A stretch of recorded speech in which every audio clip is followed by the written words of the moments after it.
Congratulations, USA! It's 1783 and you just won your independence! You're officially the coolest thing since sliced bread.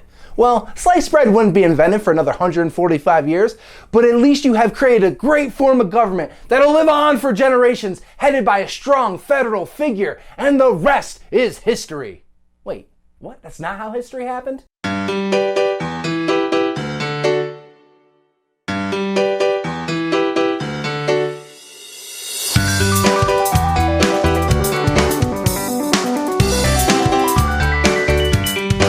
Long before there was a Constitution, Bill of Rights, the Presidency, or late 1990 boy bands, there was the Articles of Confederation.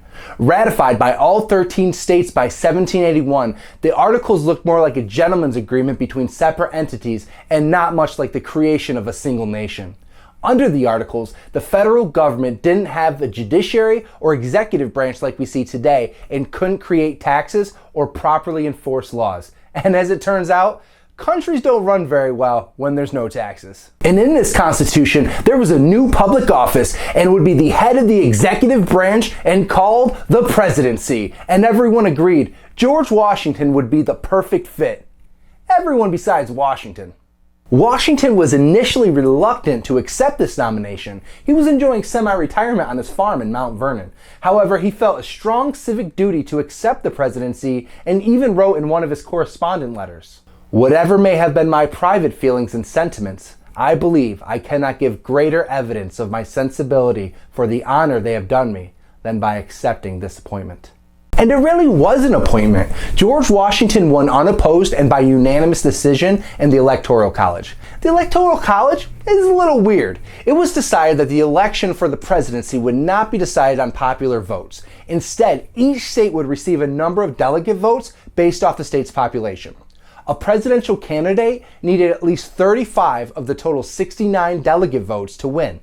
The way each state wanted to give out their delegate votes was at the discretion of the individual state. Some states had a statewide vote to determine how their delegate votes would be given out, but most didn't.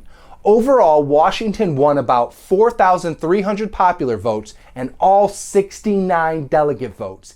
Each delegate had to vote twice. The winner would be the president and the runner-up would serve as vice president. And with 34 electoral votes, John Adams became the very first vice president of the United States. Washington was very aware he was setting precedents for every other president that would be elected to that office. He considered everything a teenage girl might consider before going to the prom. What should I wear? How should I talk? How will I get there? What should I be called? How long should I stay? Is John Adams a good kisser?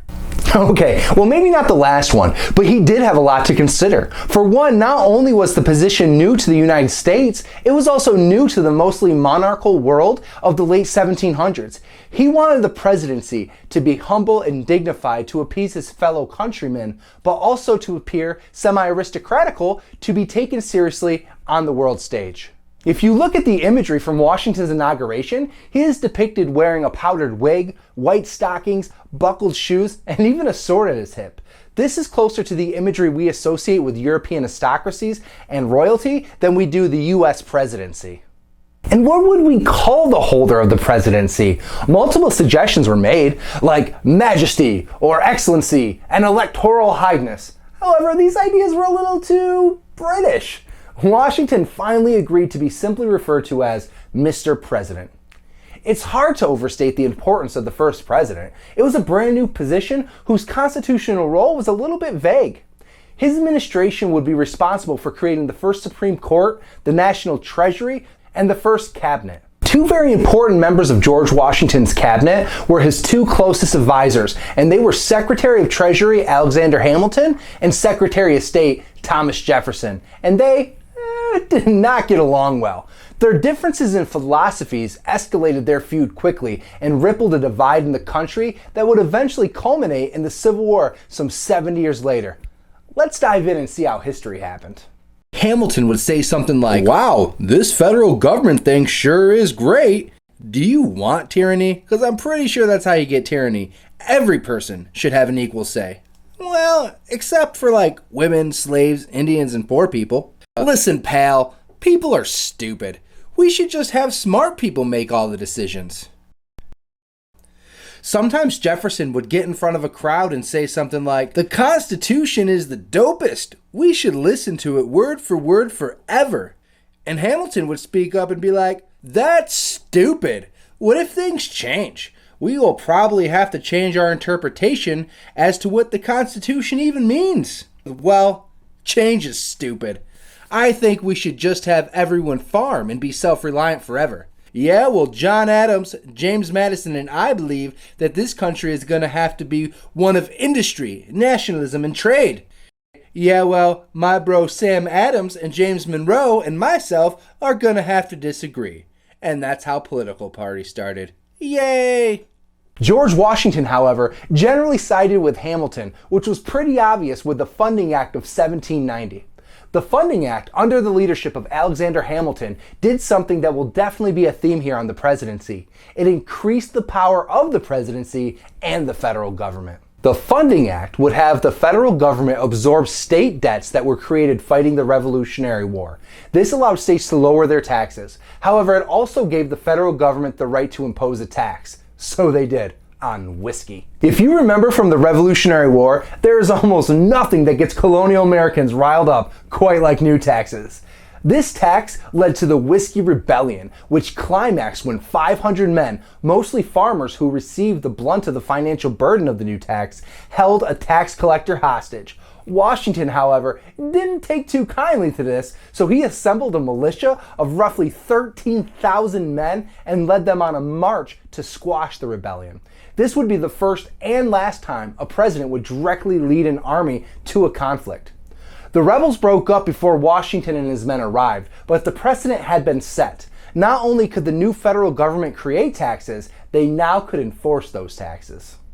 However, in world affairs, things were about to get complicated.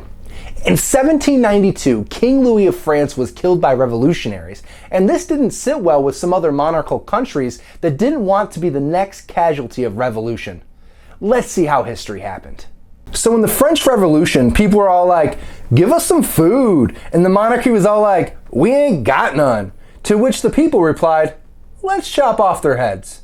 And so they did. So England and a few other monarchical countries got together and said, well, that escalated quickly. We should declare war on France and put an end to this. France called up their recently formed BFFs USA and was all like, "Remember how we helped you in your independence? We could use some help over here against Britain." To which America responded, "New number, who dis?" George Washington then declared United States neutrality in the war so we could continue to trade with both sides. Britain responded positively by saying, "Oh look, it's a bunch of neutral US ships trading with France. It would be a shame if someone hijacked them." A short time later, France basically found some text messages between the USA and Great Britain that were pretty lovey-dovey. USA told Britain that they missed them and that they weren't going to be involved with France anymore, that they would pay Britain the money they owed them from before the American Revolution. And then Britain was all, "OMG, heart emoji, heart emoji, heart emoji. We miss you too," and agreed to give US some space by removing British troops that were still deployed in the US. Britain agreed to reimburse the value of the US seized merchant ships. They were going to be new trade BFFs. These text messages would become Jay's Treaty, which made some people in the US pretty mad, especially Thomas Jefferson, who was all like, "But France helped us win our independence. Why are we making deals with Britain? I'm pretty sure this is how you get tyranny." Congress agreed and told George Washington, "We don't think you're allowed to make treaties. Please give us all the messages and all your correspondence you made with Britain so we can make sure." And then George Washington was all like, "Nah." And thus, the creation and first use of executive privilege. How George Washington exited the presidency was just as important as how he entered it. After only serving 2 terms, Washington decided not to run for a third, setting an unwritten 2-term limit that would be followed all the way until FDR would win a 3rd and 4th term in the 1940s. It's so easy to look up to George Washington now, probably in part because he was so revered in his own time. Francis Hopkinson, a signer of the Declaration of Independence, once wrote, "To him the title of Excellency is applied with a peculiar propriety. He is the best and the greatest man the world has ever known. In private life, he wins the hearts and wears the love of all who are so happy as to fall within the circle of his acquaintance. In public character, he commands universal respect and admiration. That's pretty high praise. In his presidency, he strengthened the power of the federal government, delayed a coming war with Britain, and put us on a path of bad blood with France. At the end of his presidency, he warned about the dangers of a two-party political system, which no one heeded. And when he died in 1799, Henry Lee called Washington in his eulogy, "First in war, first in peace, and first in the hearts of his countrymen." And that's how history happened. Thank you so much for watching. Please subscribe so that way you can get notified on our next videos. And if you have any questions, comments, or video suggestions, just put them in the comments below.